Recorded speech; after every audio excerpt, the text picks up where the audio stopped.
Hello, and a very warm welcome to Cultural Communication Confidence with me, Victoria Reynoldson, and a very warm welcome to this episode where we'll be talking all about leadership presence.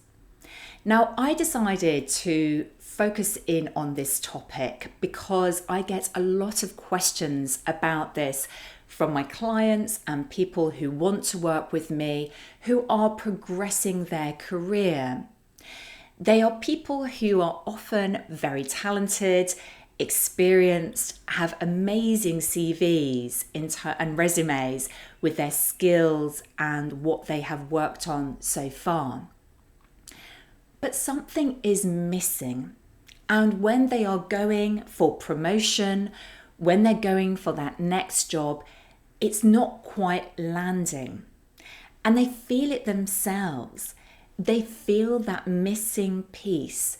And it's something to do with the way that they show up, connect, and communicate with their senior stakeholders when they're in their room with the team, how they show up.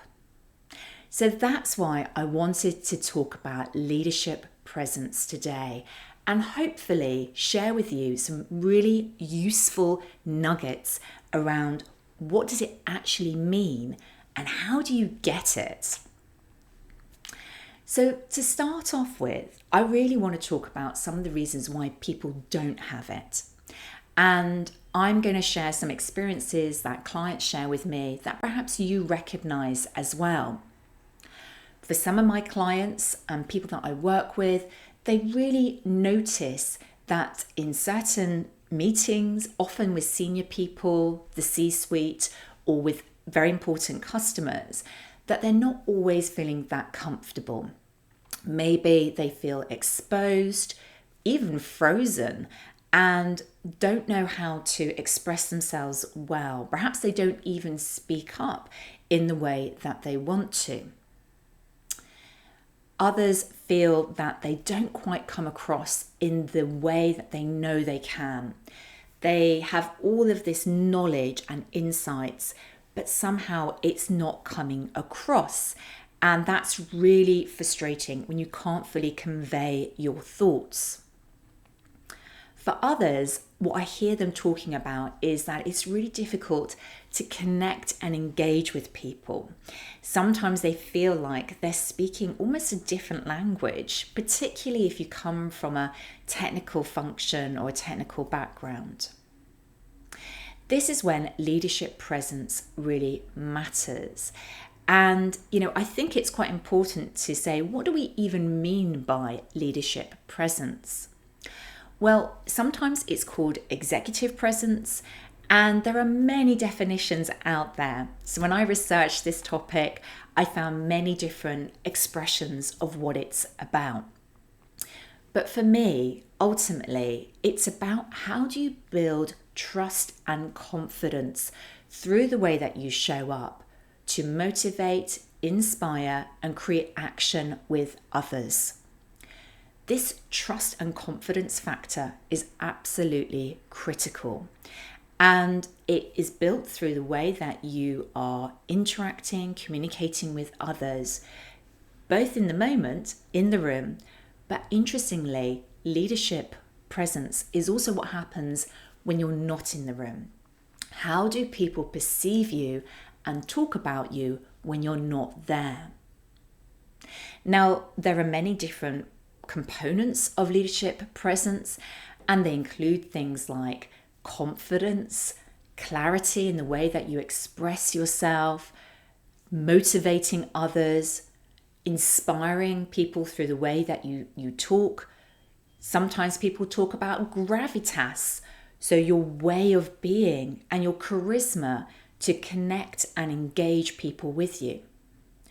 I think all of these elements are important, and I'm sure there are many, many more that I haven't mentioned here. But I want to add one really important ingredient, and that is you. You need to add yourself to that mix, because no matter what the components of leadership presence are, At the end of the day, you need to do it in your authentic way that is true to you. So what that means is that for some of you, leadership presence will be about having deep, serious gravitas. And that is aligned with who you are, your personality, and your energy. For others, leadership presence is actually about how you excite people through your upbeat, motivational, and inspiring energy. That might be more aligned to who you are and your personality. Or you might be somewhere in between or with some other way that you show up. So really, please think about this. What is authentic to you in your leadership presence? Don't just follow blindly principles if they don't apply to you. The other thing that I really want to say here is that there are lots of myths that go with the idea of leadership presence. And I want to bust some of these myths now because I also think this is an important part of our conversation. So the first thing I want to say is that sometimes people say to me, well, leadership presence is only relevant for people who want to get to the C-suite or are literally about to be promoted to that very senior leadership level. And I don't think that's true. I believe that everybody should be cultivating their leadership presence at every stage of their career. Because if we come back to my definition, it's about how you build trust and confidence through the way you show up. And you motivate and inspire and create action. So leadership presence really matters no matter what level in your career, no matter what your career option is, it matters. So really think about that. I also want you to think about the fact that the other myth that I hear quite often is leadership presence is really best demonstrated by people who are loud, extrovert, and already great speakers. I just don't think that's true. And in fact, there are many different styles of leadership, some from people who are actually relatively quiet and introverted, but they still have that leadership presence. So if you're somebody who has a quieter energy, you know that you tend to operate in a more introvert way, you can still develop your style of leadership presence. And then the final one that I really want to talk about is that sometimes I hear people talking about, well, you're born with it. You have it or you don't. You can't develop it. And again, I really want to bust this myth because it's just not true. You can absolutely develop and cultivate your own style of leadership presence that works for you. So I hope that's helpful to bust those myths. The final part of what I want to talk about today is how do you develop it? Now, I know this is a huge topic, so I'm going to talk very top line about some key steps, some key areas to pay attention to that can help you develop it. So the first one is about your intention. Too often in our busy lives, we get really caught up with rushing around and focusing on the action and the doing. However, we can only demonstrate and develop our leadership presence if we pay attention to it. So you need to have an intention to plan, to think about your next meeting with the board, with the C-suite. How do you want to show up? What sort of energy are you going to bring to that meeting? Then really get into that energy mode before you walk into the room. There are many, many different ways to prepare your energy, but one common way that many people have heard of and discussed in the past is about building your confidence through power posing. This was a concept that was introduced by Amy Cuddy in her famous TED Talk. And basically all it is that you stand with your hands on your hips and with your chest upwards and outwards and take some deep breaths. And it's about grounding yourself and instilling confidence and self-belief before you walk into a situation. Best done perhaps in private in the bathroom before you do this. Then there's your breath itself. When we are feeling full of ourselves and full of our greatness and believing in what we can do and exuding all this amazing energy, the way we can maintain this is through taking deep breaths. And that is filling your lungs and helping you to stay calm and confident and making sure that you are focusing on what you need to say. The opposite happens when we're nervous. Our breath becomes more shallow, we take more shorter breaths, and so this doesn't help our voice, it doesn't help us feel that confidence for leadership presence. Then there is what we say.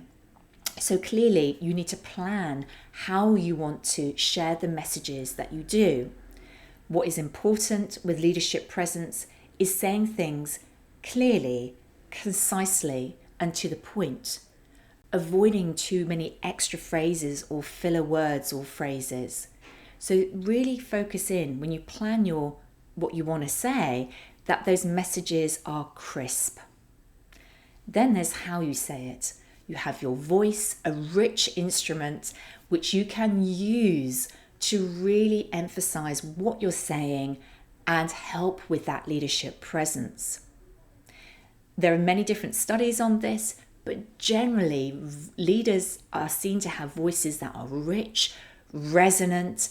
They are happy to use intonation to speak about and emphasize what they're saying, and they will use only rising tones on questions so that they sound confident throughout. And then finally, don't forget about your non-verbal communication aspects of your body language. So very importantly, how are you standing? How are you sitting if you're in a meeting room? How does your posture show your leadership presence? What are you doing with your hands to show that you have leadership presence? What about with your facial expressions? What about with your body in general? What are you doing? These are important questions to consider as part of cultivating your leadership presence. So we've covered a lot here today. We've discussed what leadership presence is, some of the why it's important, some of the common myths around it and why they're not true. And I've given you a very brief introduction to some of the ways that you can develop it and the steps on that journey. Where are you on that journey right now? And which of these areas do you need to pay most attention to? What's going to make the greatest difference when it comes to your leadership presence? I would love to know, so please feel free to drop me a note, and you can do that via LinkedIn, my personal profile on Messenger. So that is Victoria Reynoldson. I also want to share some very exciting news, which I'm sharing with you first, which is I'm going to be launching a new masterclass, Speak Like a Leader, in 2024. That masterclass is coming up in early February, and if you want to be the first to hear when it goes live, it's going to be a free masterclass that you can join to explore all the topics to do with speaking like a leader. Then please feel free to email me at victoria@culturecuppa.com or message me to make sure you get the link to sign up when it goes live. Thank you so much for joining me here today. It's been an absolute pleasure to be back with you. If this episode has been helpful to you and you have got some useful insights from it, please feel free to share it with somebody else, a friend, a colleague, a co-worker, somebody else who would benefit from developing their own leadership presence. I would love to share that with them as well. Thank you so much, and I look forward to seeing you next time on Cultural Communication Confidence.